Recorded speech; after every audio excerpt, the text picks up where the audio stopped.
Red pen दे दीजिए, thank you. हाँ, good evening everyone, welcome back to Dakshata academy channel. तो पॉलिटी सीरीज में आज जो हमारा नेक्स्ट टॉपिक है वो हम एंटर कर रहे हैं पार्लियामेंट पर, संसद टॉपिक पर एंटर कर रहे हैं। लास्ट टॉपिक हमने कंप्लीट कर लिया था कार्यपालिका भाग, एग्जीक्यूटिव जो आर्टिकल है उसके बारे में जितने भी आर्टिकल थे जो भी इम्पोर्टेंट था, जिसमें हम prime minister, council of ministers, जो आपका प्रेसिडेंशियल पावर, ये सब हम पहले कवर कर चुके हैं।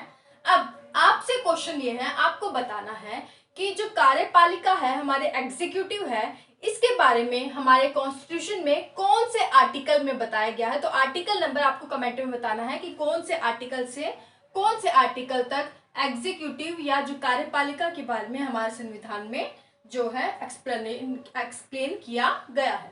इतना मैं बता देती हूँ कि जो आपकी कार्यपालिका है, आपकी संसद है, ये सब आपके जो कॉन्स्टिट्यूशन के कौन से पार्ट में आते हैं, ये आते हैं पार्ट 5 ऑफ द कॉन्स्टिट्यूशन, भाग 5। हमारे संविधान में जो भाग 5 है उसमें आर्टिकल 52 से लेकर आर्टिकल 151 तक।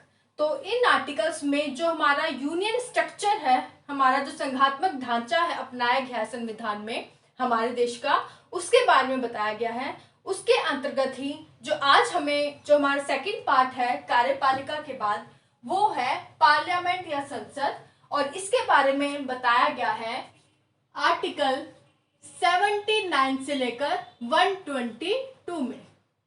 तो ये चीज याद रखिए कि कौन से आर्टिकल में बताया गया है आपकी संसद के बारे में।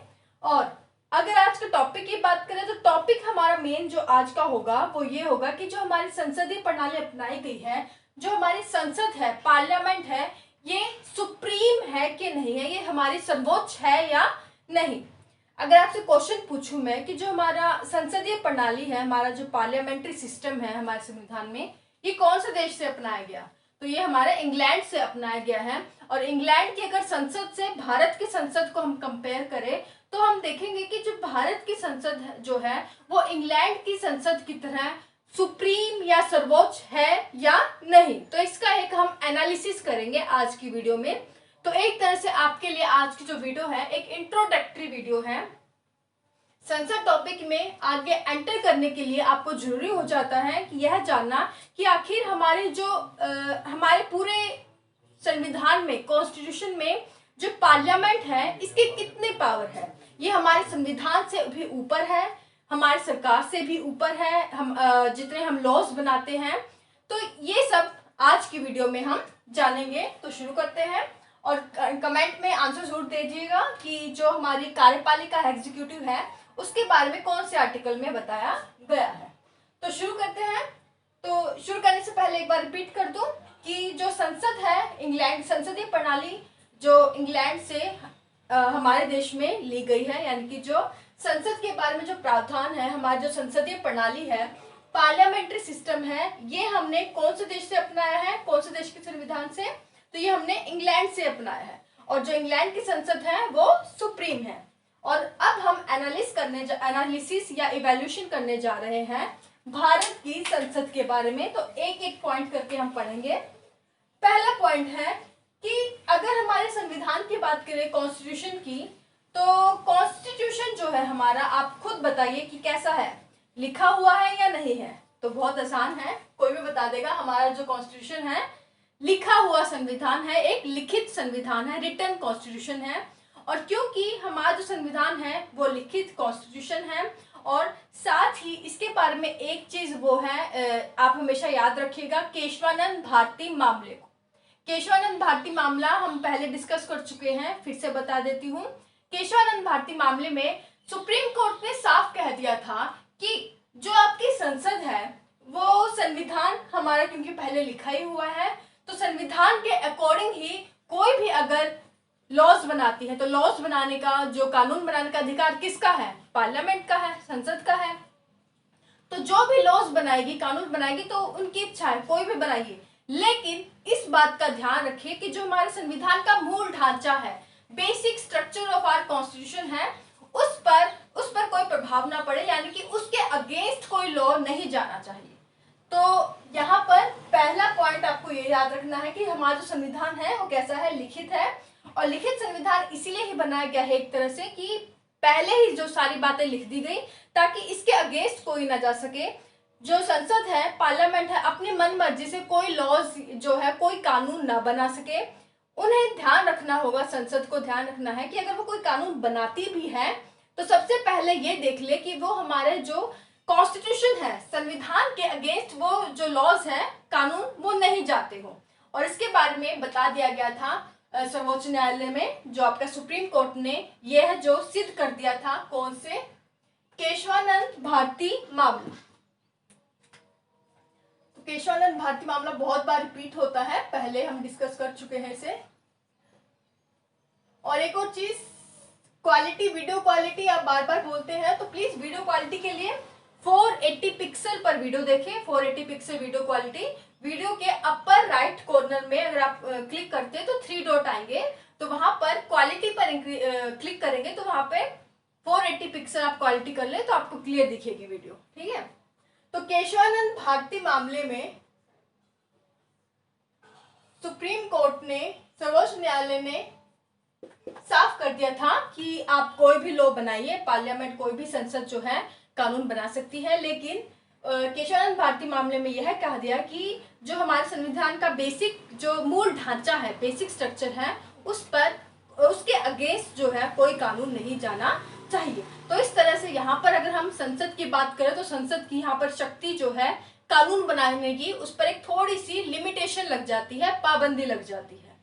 तो एक जो है फैक्ट आपको ये याद रखना है। दूसरी चीज हम याद करें, देखें तो हमारे संविधान में 3 लिस्ट की बात की गई है, 3 सूचियों की। कौन कौन सी? एक यूनियन लिस्ट है, इंग्लिश, हिंदी में हम इसे क्या कहते हैं, संघ सूची। एक है कॉन्करेंट लिस्ट, समवर्ती सूची। और एक और सूची है, अगर आपको याद हो, वो है आपकी राज्य सूची, स्टेट लिस्ट। तो यूनियन, संघ सूची पर तो जो आपके वो टॉपिक आते हैं, वे विषय आते हैं जिस पर जो आपकी कानून है वो कौन बनाता है, आपके केंद्र बनाता है। समवर्ती सूची या कॉन्करेंट लिस्ट आपकी वो लिस्ट है जिस पर जो कानून बनाने का जो अधिकार है, कोई भी जो टॉपिक आते हैं वो किसके अंतर्गत आते हैं, वो आपके केंद्र और राज्य दोनों के अंतर्गत आते हैं। लेकिन अगर दोनों में विवाद हो जाए या फिर आप कह सके कि ज्यादा किसे पावर है, तो वो आपकी किसके पास है, केंद्र के पास है। तो संसद के द्वारा उन टॉपिक पर जो है, जो इस लिस्ट में आते हैं, उनके द्वारा लॉज बनाए जाते हैं। और तीसरी लिस्ट है राज्य सूची, स्टेट लिस्ट। उस पर जो कानून बनाने का अधिकार है वो किसका है, जो आपकी स्टेट है, राज्य विधायिकाएं हैं, जो आपकी राज्य विधानमंडल है, स्टेट लेजिस्लेटिव असेंबलीज हैं, उनका राइट है कि वो उन जो टॉपिक्स पर अपने जो कोई कानून बनाना अगर चाहते हैं तो वो बनाए। तो यहाँ पर 3 लिस्ट से हमें पता लग जाता है कि ठीक है, यूनियन लिस्ट और कॉन्करेंट लिस्ट तक तो हमारे जो संसद है उनका अधिकार है कि वो कानून बना लेंगे। लेकिन बात करें तो स्टेट लिस्ट की, तो स्टेट लिस्ट में वो कानून नहीं बना सकते। तो यहाँ पर उनकी एक जो शक्ति है थोड़ी और कम हो जाती है ना। तो थर्ड है हमारा जुडिशियल रिव्यू, यानी कि न्यायिक पुनर्विलोकन। यहाँ पर अगर हम इंग्लैंड के सिस्टम से थोड़ा सा कंपेयर करते हैं तो इंग्लैंड में जो न्यायपालिका है, जो यहाँ पर जुडिशरी है, उसकी हमारी जुडिशरी, हमारी न्यायपालिका से थोड़ी कंपेयर करें तो हमारी जो न्यायपालिका है उसे कंपैरेटिवली ज़्यादा शक्ति मिली हुई है। कैसे? क्योंकि हमारी जो न्यायपालिका है, जुडिशरी है, उसके पास इसे एक शक्ति दी गई है, वो है आपकी जुडिशियल रिव्यू या न्यायिक पुनर्विलोकन करने के लिए। मतलब कि अगर कोई संसद ऐसा कानून बना देती है, ऐसा कोई कानून बना देती है और न्यायपालिका को अगर आप ऐसा लगता है कि जो उन्होंने कानून बनाए हैं वो हमारे संविधान के सुसंगत नहीं है, संविधान के अगेंस्ट जा रहा है, वो डिसाइड कौन करती है? आपकी न्यायपालिका। तो ये उन्हें शक्ति दी गई है न्यायपालिका को जुडिशियल रिव्यू या न्यायिक पुनर्विलोकन की। जहां तक उन्हें लगता है कि कोई कानून बनाया गया है आपकी, उनके द्वारा, संसद के द्वारा, तो उस कानून को उसके बारे में चेकिंग करने के लिए कि वो ठीक है या नहीं है, उसके बारे में जुडिशियल रिव्यू करने की शक्ति आपका जुडिशरी के पास है। तो यहाँ पर भी एक लिमिट लग जाती है आपके किसके पास, किसके ऊपर? संसद के ऊपर, कि अगर वो कोई कानून बनाती है तो उसका जो है जुडिशियल रिव्यू करती है आपकी न्यायपालिका कि वो संविधान के, हमारे कॉन्स्टिट्यूशन के अकॉर्डिंग है या नहीं। तो यहाँ पर भी थोड़ी लिमिट लग गई। उसके बाद है हमारा पार्ट 3। पार्ट 3 क्या है, जल्दी बता दें? पार्ट 3, जिसमें हमारे फंडामेंटल राइट्स, मूल अधिकारों के बारे में कहा गया है। और ये जो पार्ट 3 है ये हमारे जो फंडामेंटल राइट्स है, मूल अधिकारों की गारंटी की बात करता है। और इसी के अंतर्गत जो आपका आर्टिकल 13(2) है, ये जल्दी से बताएं अगर याद हो तो क्या है आर्टिकल 13(2, कमेंट करें।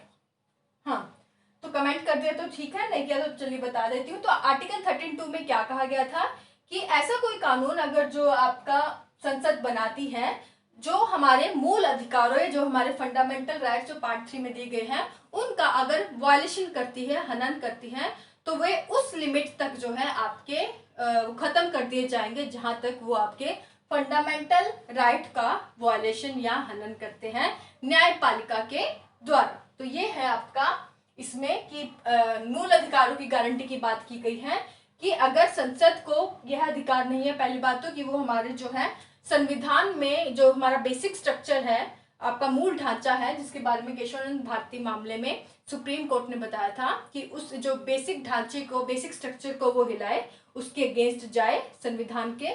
तो अगर वो उसके अगेंस्ट जाती है, संविधान के अगेंस्ट आपकी संसद उसके आगे जाकर कोई कानून बनाती है, तो उस कानून को जो है वो आपका आर्टिकल 13(2) के तहत न्यायपालिका के द्वारा खत्म कर दिया जाएगा। यानी कि जो आपकी संसद है उसे कोई यह तो शक्ति है कि वो आपके कोई संशोधन कर सकती है, लेकिन यह शक्ति ने संविधान में संशोधन कर सकती है, ये इसमें कंफ्यूज बिल्कुल ना हो कि संविधान में संशोधन कोई कर ही नहीं सकती। आपकी संसद कर सकती है, लेकिन ध्यान सिर्फ उसे उस बात का ही रखना है कि जो आपका संविधान का जो आपका बेसिक स्ट्रक्चर है, मूल ढांचा है, उस पर कोई कुप्रभाव, कोई जो है उसके अगेंस्ट जो आपका कोई कानून संसद के द्वारा बनाया गया वो नहीं जाता हो। क्लियर? तो ये चीज याद रखनी है।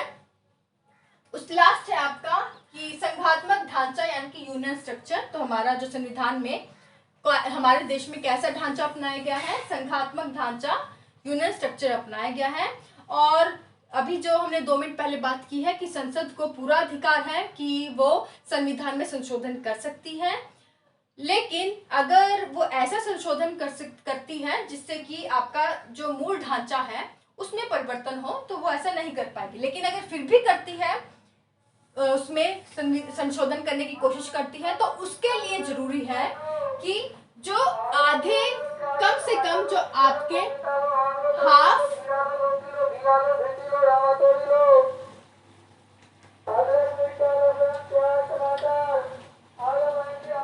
लॉकडाउन की कंडीशन में घर घर आ रहे हैं ये लोग, चलिए इग्नोर देम।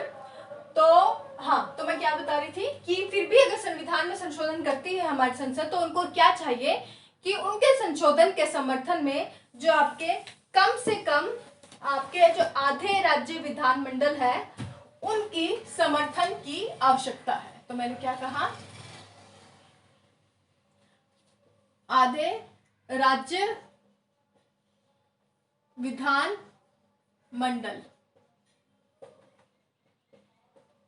तो आपके जितने भी राज्य हैं, तो टोटल जितने राज्य हैं उनके एटलीस्ट जो आधे राज्य विधानमंडल है, आपके आधे जो आपके जो हाफ स्टेट्स की जो लेजिस्लेटिव असेंबलीज है, विधानमंडल है, उनका समर्थन आपकी संसद को चाहिए अगर वो फिर भी जो है आपके संविधान में संशोधन करना चाहती है। तो ये इसमें कहा गया है संघात्मक ढांचे या यूनियन स्ट्रक्चर में, ये लास्ट पॉइंट में कहा गई है कि वो फिर भी अगर संशोधन करना चाहे आपके संविधान में, तो उनके लिए जरूरी है कि वो कम से कम आधे राज्य की जो आपकी विधानमंडल है उनके समर्थन की उन्हें आवश्यकता होगी।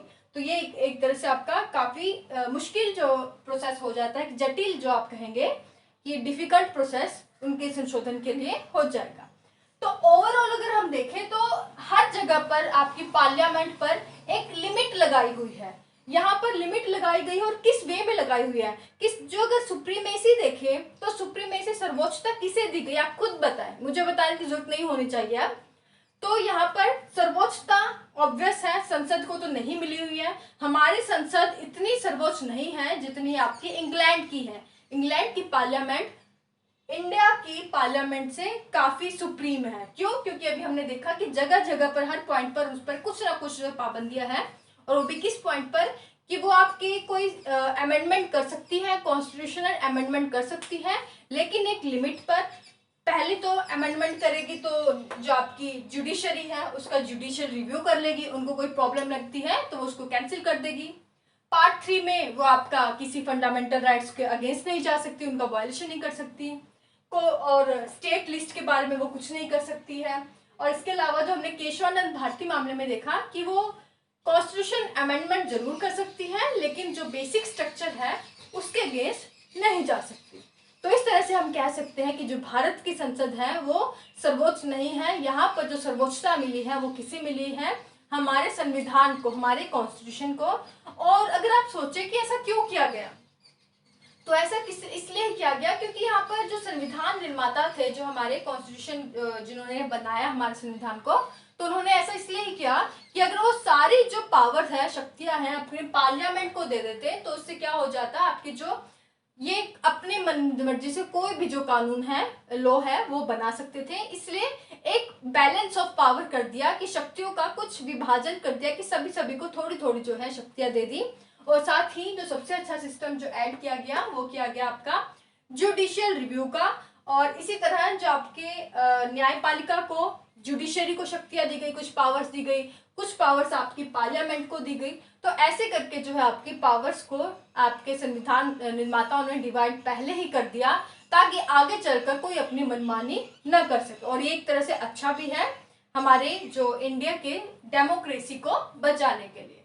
तो ये था आज का टॉपिक, जिसमें हमने सिर्फ एक इंट्रोडक्टरी वीडियो देखी है कि हमने देखा कि जो संसदीय प्रणाली हमने इंग्लैंड से अपना जरूर ली है, लेकिन फिर भी हमारा जो उनका जो पार्लियामेंट सिस्टम है और हमारा पार्लियामेंट सिस्टम है वो इक्वल है या नहीं, यानी कि हमारी जो पार्लियामेंट है उतनी सुप्रीम है या नहीं जितनी इंग्लैंड की है। तो क्या समझे आप? तो हमारी जो संसद है, पार्लियामेंट है, उतनी सर्वोच्च या सुप्रीम नहीं है जितनी इंग्लैंड की है। चाहे हमारी जो पार्लियामेंट सिस्टम है, हमारी संसदीय प्रणाली है, हमने चाहे किससे अपनाया है, आपके इंग्लैंड से अपनाया है, फिर भी। तो ये था आपका संसद के बारे में, पार्लियामेंट के बारे में, आज के बारे में। नेक्स्ट वीडियो में इसके हम डिटेल में जाएंगे, जिसमें हम देखेंगे कि संसद को हम मेनली 3 भागों में डिवाइड करते हैं, लोकसभा, राज्यसभा और राष्ट्रपति।